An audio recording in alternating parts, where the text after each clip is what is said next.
banget. Enak ya? Velvetnya. Aduh, tapi gara-gara tadi dokter ngomongin kalori, tadi saya ngitung 10, 20, jadi dihitung dong. Jadi nikmat nggak?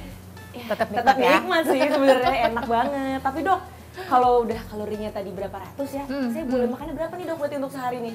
Nah, kan ngomonginnya buat snacking ya, buat cemilan. Cemilan. Kalau cemilan itu sebenarnya panduannya harusnya maksimal dalam satu kali makan 10% dari total kalori sehari. Jadi misalnya dia pengennya kan berat badan tetap segini dong. Iya. Jadi cuman boleh sehari ya 1. Oh gitu dok? Paling banyak 2. Sehari ya, bukan 1 kali makan. Oh, berarti ini semua nih buat siapa nih dok? Kita udah Kenapa? beli banyak-banyak berarti cuma beli 1 Nanti nih. kita berarti, bagi-bagi dok. aja ya? Bagi-bagi aja kali ya dok ya? Oh gitu, oke dok. Tapi dok, kan mungkin karena saya masih muda gitu dok. Gimana kalau misalnya orang-orang yang usia sudah lanjut, masih boleh nyemil nggak sih dok? Sebenarnya boleh aja justru pada orang tua, apalagi yang udah usia lanjut, Iya. kan kemampuan mereka untuk makan udah nggak bisa porsi besar. Boleh banget nyemil supaya kebutuhan nutrisinya tetap cukup.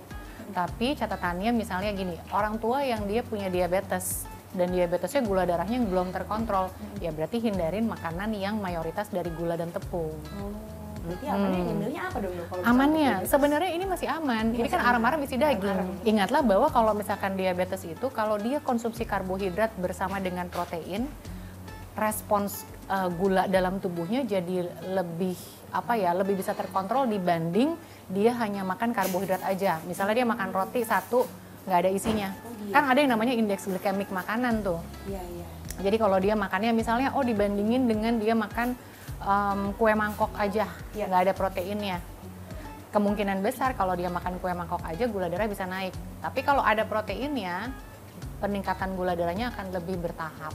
Harus seimbang berarti ya dok. Tapi kalau untuk orang usia sudah lanjut, ini juga 10% dari kalori intake atau seperti apa dok? Rata-rata seperti itu, tapi balik lagi, kalau usia lanjut, makannya udah tinggal bisa sedikit, sekali makan dia mungkin hanya bisa separuh dari porsi dia biasanya.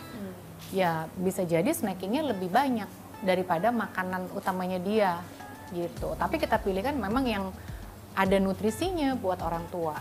Nah dok, kalau misalnya setelah makan malam nih dok, kan mungkin kalau budaya barat ada namanya dessert. Tapi kalau kita habis makan malam mau nyemilang kayak gini-gini lagi tuh masih boleh nggak sih dok? Baiknya enggak. Oh enggak? Kalau malam hari ya? Kalau malam hari, iya. Baiknya enggak, karena sebenarnya aktivitas kita kan juga udah banyak berkurang di malam hari. Kalau kita asup banyak kalori di malam, akan lebih mudah untuk ditimbun menjadi lemak. Karena nggak kepake lagi. Iya. Berarti kalau sarapan pagi-pagi masih boleh dok, karena masih beraktivitas nih. Tapi setelah itu. dipilih. Tapi dipilih. Berarti 1 aja nih dok tadi ya. Berarti kalau untuk 10% kalori intake ya. Untuk snacking Untuk misalnya. snacking, satu satu inilah red aja. velvet atau apa brownies. Oke kalau gitu dok. Terakhir nih mau minta tipsnya dok untuk mungkin pemirsa di rumah yang suka nyemil dan bagaimana caranya bijak untuk memilih cemilan yang baik. Kalau memang kita pengen nyemil tapi kalorinya tetap terkontrol, komposisi nutrisinya lumayan baik gitu ya. Berarti setidaknya kita pilih cemilan yang memang masih ada kandungan proteinnya. Contoh, kalau di makanan ini berarti yang masih ada proteinnya ada aram-aram isi daging. Kemudian tahu isi, makaroni masih ada isi daging cincang, ya kan? Kemudian risoles dia masih ada isi tadi ragut ayam, gitu kan? Nah, khusus untuk yang manis-manis, memang biasanya kandungan proteinnya nggak terlalu banyak. Tapi kalau kita pengen deh 1 gitu, oke kita bisa pilih misalnya contoh, nah ini getuk, ya kan? Ada getuk, ada gatot, gitu kan? Nah dia masih mengandung serat setidaknya, dan isinya tidak terlalu mayoritas tepung dan juga gula. Gitu kan, beda dengan kalau kita makan misalnya ini lagi atau misalnya kita makan lopis, karena kan isinya berarti karbohidrat tambah gula. Tapi kalau untuk snacking boleh ambil satu macam aja.